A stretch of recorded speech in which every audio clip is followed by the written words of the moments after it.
सहमी हुई अवंतिका कुछ बोल नहीं पा रही थी, वो बस रोए जा रही थी। ऐसे में शिवाय ने उसे दिलासा देते हुए कहा, डरो मत, अब सब ठीक हो जाएगा। इतने में उधर विक्की अपनी जगह से उठा और मुंह से खून थूकते हुए तैश में बोला, कौन है बे तू? मेरे ही क्लब में आकर मुझसे पंगा लेने की तेरी हिम्मत कैसे हुई? शिवाय ने लाल आंखों से विक्की को देखा और बोला, मैं वो हूं जिसका चेहरा आज के बाद तू भूल नहीं पाएगा।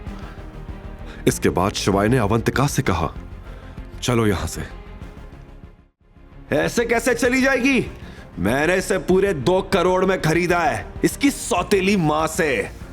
विक्की ने शिवाय का रास्ता रोकते हुए कहा। यह सुनकर शिवाय का गुस्सा 7वें आसमान पर पहुंच गया। उसने तुरंत विक्की को कॉलर से पकड़कर हवा में उठाया और गरजते हुए बोला, अगर तू मर्द का बच्चा है तो आज मुझे रोक कर दिखा, और उसे झटके से दूर फेंक दिया। शिवाय जिस तरह से विक्की को मार रहा था उसे देखकर अवंतिका घबरा गई। उसे मालूम था कि विक्की की पहुंच कहां तक थी, लेकिन वो ये नहीं जानती थी कि अगर विक्की शेर था तो शिवाय सवा शेर था। अवंतिका शिवाय के पास आकर बोली, तुम प्लीज यहां से चले जाओ, तुम नहीं जानते ये बहुत खतरनाक आदमी है। अवंतिका ने शिवाय को समझाया। घबराई हुई अवंतिका को देखकर शिवाय का मन किया कि वो उसे गले से लगा ले, लेकिन उसने सिर्फ मुस्कुराते हुए कहा, तुम चिंता मत करो, भोलेनाथ हमारे साथ है। इतने में शिवाय जैसे ही विक्की की तरफ पलटा तो उसने पाया कि विक्की वहां से भाग चुका था।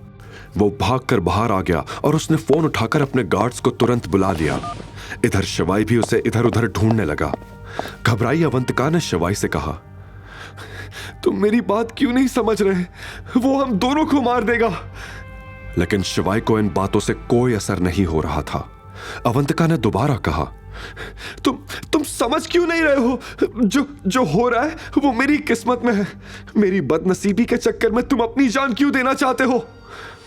शिवाय ने एक पल रुककर अवंतिका की आंखों में आंखें डालकर कहा, अगर तुम्हें लगता है कि यह तुम्हारी बदनसीबी है तो समझ लो भोलेनाथ ने मुझे तुम्हारा नसीब ठीक करने भेजा है। शिवाय की यह बात सुनकर अवंतिका हक्की बक्की रह गई थी। एक पल के लिए उसके मन में यह सवाल उठा कि कहीं यह वही लड़का तो नहीं जिसने 12 साल पहले उससे शादी का प्रॉमिस किया था। उधर जब शिवाय विक्की को ढूंढ रहा था तब इधर विक्की के एक फोन से नाइट क्लब में बॉडीगार्ड्स की भीड़ जमा हो गई थी। विक्की ने जैसे ही उन्हें बताया कि शिवाय ऊपर है तो सारे बॉडीगार्ड्स ऊपर की तरफ दौड़ पड़े। इधर शिवाय भी अवंतिका का हाथ थामकर उसे बाहर ले आया, पर जैसे ही कॉरिडोर में अवंतिका ने अपने सामने इतने सारे बॉडीगार्ड्स देखे तो उसकी आंखें फटी की फटी रह गई। पूरा कॉरिडोर बॉडीगार्ड से खचाखच भरा हुआ था और उन लोगों के बीच से जिंदा बचकर निकल पाना शिवाय और अवंतिका के लिए नामुमकिन था। अवंतिका को यह मलाल था कि उसके चक्कर में शिवाय भी मारा जाएगा।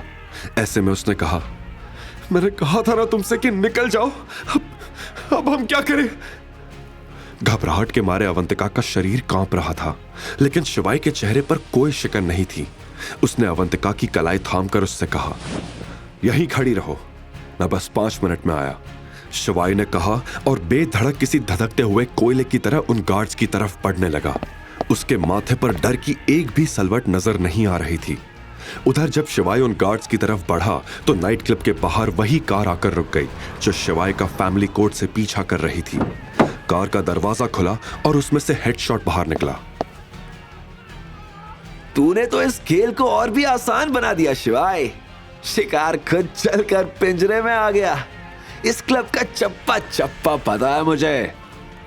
हेडशॉट मन ही मन ये बात सोचकर मुस्कुराया और फिर आगे बढ़ने लगा। इधर शिवाय उन सभी गार्ड्स को गंभीर नजरों से देख रहा था। गार्ड्स खुद शिवाय की आंखें देखकर कहीं ना कहीं घबरा रहे थे। शिवाय ने उनकी तरफ देखते हुए कहा, जान प्यारी हो तो एक एक करके नहीं, सब एक साथ आना। ये सुनते ही सभी गार्ड्स शिवाय की तरफ भागे। शिवाय भी उन्हें आते देख जोर से दहाड़ा और सबसे पहले जो गार्ड आया शिवाय ने उसको मुक्का मारकर उसका चाकू छीन लिया। शिवाय के हाथ में चाकू आते ही वो बेकाबू हो गया। उसका चाकू लगातार चलता जा रहा था। उधर कॉरिडोर में खड़ी अवंतिका शिवाय का ये रूप देखकर घबरा गई और उसने अपनी आंखें बंद कर ली। उन बॉडीगार्ड्स की चीखों से पूरा कॉरिडोर गूंज उठा था। कुछ सेकंड्स के बाद जब आवाज थमी तो अवंतिका ने अपनी आंखें खोल ली। सामने जो नजारा था उसे देखकर उसका मुंह खुला का खुला रह गया। शिवाय की शर्ट खून से लथपथ तो थी, लेकिन उसके शरीर पर एक भी घाव नहीं था। शिवाय ने अपने हाथ से चाकू फेंका और फिर अवंतिका की तरफ देखकर मुस्कुराने लगा। शिवाय को सही सलामत देखकर अवंतिका की जान में भी जान आ गई थी।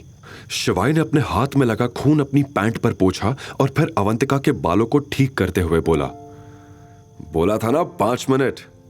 आगे की कहानी जानने के लिए देखिए अगला एपिसोड सिर्फ पॉकेट एफएम के यूट्यूब चैनल पर। और शिवाय एक विनाशक के सारे एपिसोड्स को सुनने के लिए डिस्क्रिप्शन में दी लिंक से डाउनलोड करें पॉकेट एफएम ऐप।